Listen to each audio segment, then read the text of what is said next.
¿Qué tal, chicos y chicas, mis amigos, damas y caballeros? ¿Cómo se encuentran? En esta oportunidad vamos a estar hablando algo interesante, algo importante referente a nuestra cultura de la comarca Nove Buglé, sobre prácticas y costumbres que ya se perdieron, ya se olvidaron y ya no se habla de ello en la actualidad. Existió esta clase de práctica durante antaño, en tiempo de nuestros abuelos, de nuestras abuelas. Ocurrió, existió. Y es importante recordarlo. Es parte de nuestra historia, es parte de nuestra cultura, así que es importante hablar de ello. Una de las prácticas que ya se perdió dentro de la cultura Nove Buglé es el jurude. Jurude o juride consiste en una forma de trueque, en una forma de intercambio de productos agrícolas, de productos de cualquier tipo, que una persona realizaba esta actividad con su vecino, con su amigo, etcétera, etcétera. Por ejemplo, si estoy en esta finca donde hay bananos, donde hay plátano, y usted, mi querido amigo, usted quiere venir a jurude, usted viene en la finca, toma lo que usted desea. Entonces, para la próxima, cuando yo necesite, yo voy a su finca, tomo lo que yo quiero, ya sea banano, plátano, lo que usted tenga en su finca. Eso se llama jurude, es una buena práctica que ya lamentablemente se perdió. Esto estaba basado y fundamentado en lo que era la solidaridad, el compartir con la familia, con el vecino. Lamentablemente ya eso se perdió. Y otra de las prácticas y costumbres que ya se perdió, mis amigos, se llama miroli o ogue. Miroli o ogue. El miroli es un término que se refiere al periodo o al proceso del desarrollo de la niña cuando le llegaba la primera menstruación o el periodo, pues.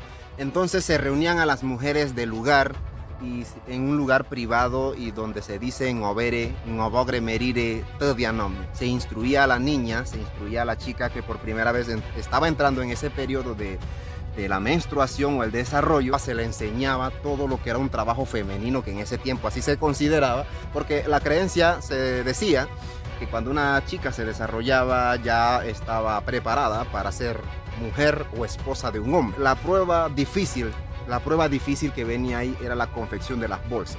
La confección de las bolsas o la confección de chácaras, como comúnmente se llama así, era difícil porque pasaban horas sin dormir, días sin dormir, noches sin dormir, y la chica tenía que aguantar porque en dado caso de que en la madrugada o en el día la chica llegaba a dormirse, se llegaba a dormir por el cansancio, entonces venían estas ancianas y prácticamente le insertaban la uña en esta parte de aquí, en esta parte de la oreja, aquí en ambas partes, y se decía que existían chicas que sufrían mucho, ya que las ancianas prácticamente constantemente estaban allí.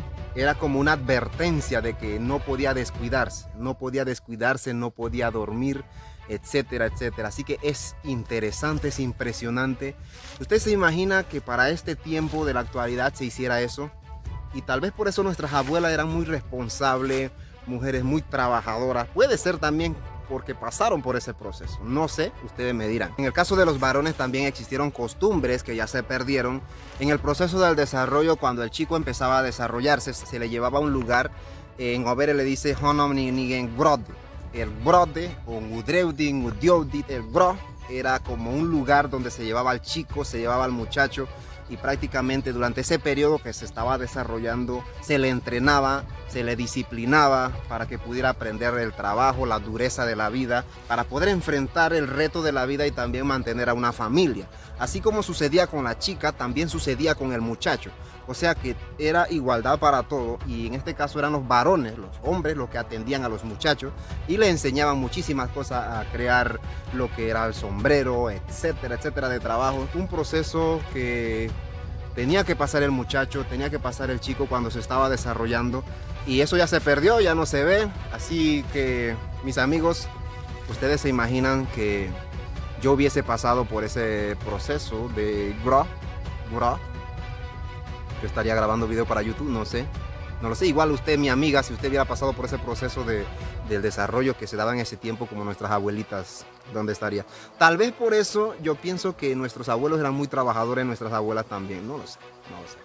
Y hablando de estos temas, mis amigos, hay algo muy interesante que se trata del proceso del duana, el duanane. El duana es una palabra en overe que significa yerno en español, o en el lenguaje común del panameño significa yerno. Entonces, Sucedía lo siguiente, no era como ahora que se parquea a la chica por allá afuera, ya el man ni siquiera llega a la casa, ya todo se hace por allá escondida, etcétera, etcétera, etcétera. Yo no voy a hablar de ese tema, pero ese proceso sucedía de esta manera. Cuando el Duana tenía que llegar a la casa donde la chica, ya usted sabe a qué. Entonces, él no llegaba de día, él tenía que llegar de noche, porque eran gente trabajaban de 6 a 6. Entonces, el Duana, antes de llegar a la casa donde la chica, porque estaba la suegra y toda la familia, él tenía que como pegar un machete en un palo o algo que se escuchara. Cuando la suegra escuchaba o el suegro o las personas de la casa escuchaban el sonido en el palo, ya sabían que era el Duana y decían, Duana no llegara, o sea, ya viene el Duana. Se preparaba todo el mundo y bueno, ya se sabía que el Duana iba a llegar. Eso era una costumbre que ya se perdió. Ahora el Duana ya no hace bulla, el Duana ya entra hasta por la ventana y no se sabe a qué hora llega y a qué hora se va. Y otra de las cosas que el Duana o el yerno no podía hablar con la suegra o no podía mirar a la cara a la suegra. O sea, es interesante. Todo eso tenía su explicación, yo me imagino.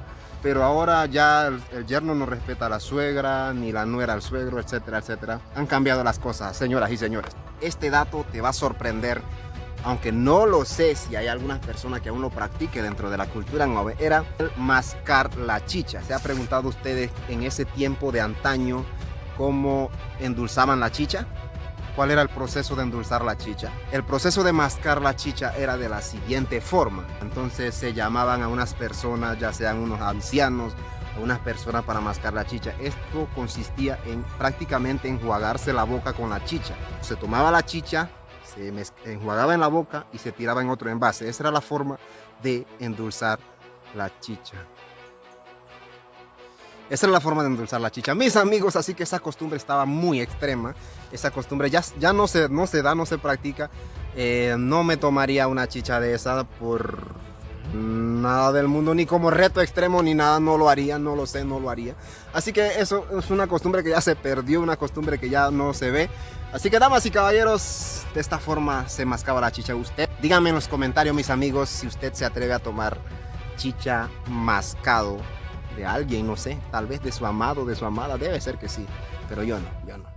Así que, damas y caballeros, muchísimas gracias por el apoyo. Y esto es un especial por los 8,000 suscriptores y vamos por más. Saludos y bendiciones.